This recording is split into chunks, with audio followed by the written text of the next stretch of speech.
নমস্কার বন্ধুরা, ভিলেজ পুতুল কিচেন অ্যান্ড লাইফস্টাইল ইউটিউব চ্যানেলে আবারও সবাইকে স্বাগত জানাই। সবাই কেমন আছো? আশা করি সকলেই খুব ভালো আছো, আমিও খুব ভালো আছি। আজ আমি তোমাদের সঙ্গে কই মাছের একটা তেল ঝাল রেসিপি শেয়ার করে নেব। অনেকে জানো, কিন্তু আমি কিভাবে কই মাছের তেল ঝাল রেসিপি বানাই সেটাই তোমাদের সঙ্গে শেয়ার করে নেব। শুরু থেকে শেষ পর্যন্ত দেখার অনুরোধ থাকলো। প্রথমে আমি কই মাছগুলো ভালোভাবে সুন্দর করে কেটে নিয়েছি, ধুয়ে পরিষ্কার করে নিয়েছি। আমরা যারা কই মাছ কাটি, কই মাছ খুব কাটতে কষ্ট লাগে, আমার তো খুবই কষ্ট লাগে। তোমাদের কেমন লাগে অবশ্যই কমেন্ট করে জানিও। এরপর লবণ, হলুদ, তেল মাখিয়ে 10-15 মিনিট রেখে দিয়েছি। এরপর ননস্টিক কড়াইতে বেশ কিছুটা পরিমাণ সর্ষের তেল নিয়েছি। তেল ভালোভাবে গরম করে নেওয়ার পর লবণ দিয়ে দিলাম। লবণ দিয়ে কই মাছগুলো দিয়ে দিলাম।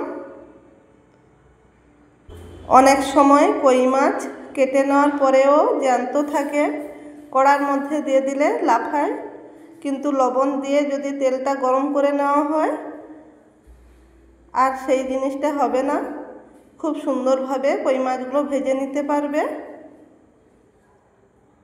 আমি উল্টে পাল্টে কই মাছগুলোকে খুব ভালোভাবে ভেজে নিচ্ছি। কই মাছ খুব ভালোভাবে আমি ভেজে নিয়েছি।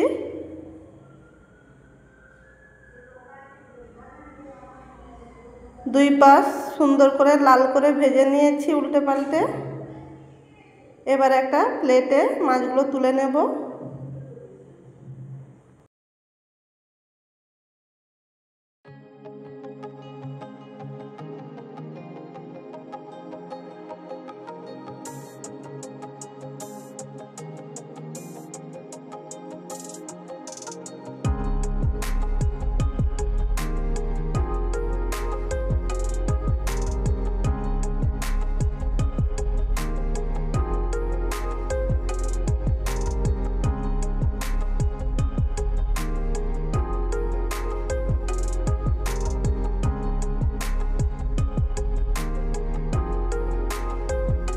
এরপর আমি কই মাছের তেল ঝাল করার জন্য এখানে আলু কেটে নিয়েছি।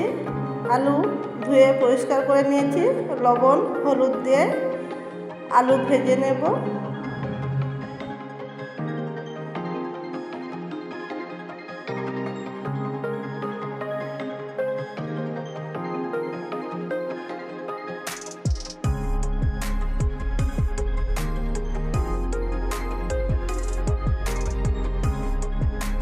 আলু মাছ আমার সব কিছু ভেজে নেওয়া হয়ে গেছে। এবার ওই ননস্টিক কড়াইতে আবারও কিছুটা পরিমাণ সর্ষের তেল দিয়ে দিলাম। এরপর দিয়ে দিচ্ছি রসুন বাটা। রসুন বাটা কিছু সময় খুব সুন্দরভাবে ভেজে নেব। এরপর দিয়ে দিচ্ছি আদা বাটা।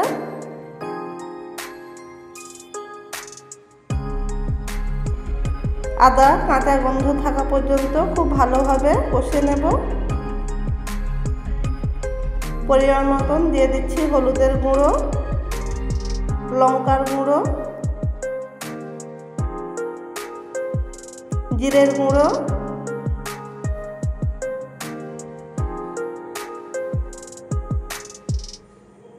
খুব ভালোভাবে কষে নেব সব কিছু।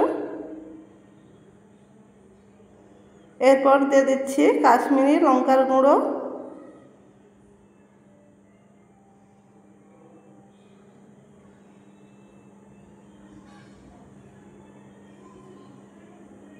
এরপর আর আমাদের লাগবে পেঁয়াজ বাটা। পেঁয়াজ বাটা দিয়ে দিলাম। খুব ভালোভাবে সব কিছু মশলা কষিয়ে নেব।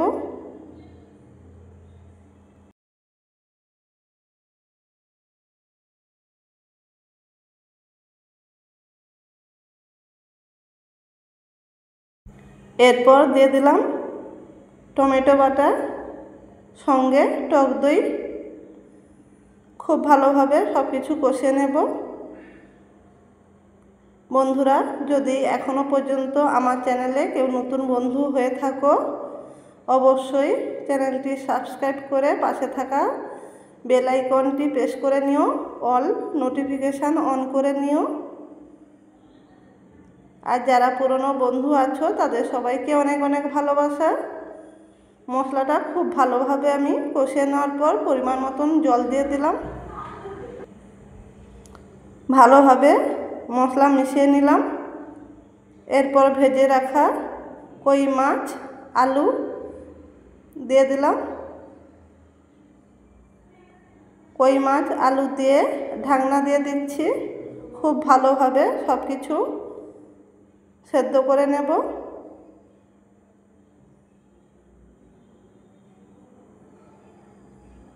ঢাকনা খুলে নিলাম।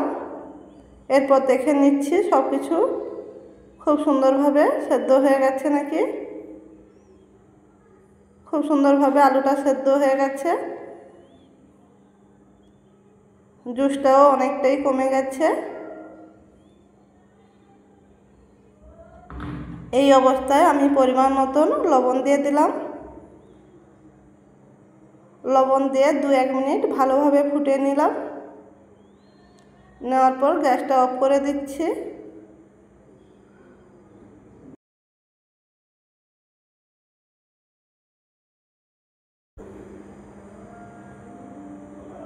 কত সুন্দরভাবে বন্ধুরা আমি তেল ঝালটা বানিয়ে নিলাম। দেখতেই পেলে। যদি আমার রেসিপি তোমাদের ভালো লেগে থাকে একটা লাইক করে দিও, কমেন্ট করে জানাতে ভুল করো না যেন। আর খুব ভালো লাগলে নিজের প্রিয়জন বন্ধু বান্ধবদের সঙ্গে রেসিপিটা শেয়ার করে নিও। এবার আমি পরিবেশন করে নিচ্ছি। আজ এই পর্যন্ত বন্ধুরা, আবারও দেখা হবে নতুন কোনো রেসিপি নিয়ে। সবাই ভালো থেকো, সুস্থ থেকো, সবাইকে ভালো রেখো। যারা আমার সঙ্গে এত সময় থেকে আমার পুরো রেসিপিটা ফুল ওয়াচ করলে তাদের সবাইকে অসংখ্য ধন্যবাদ। সবাইকে টাটা, বাই।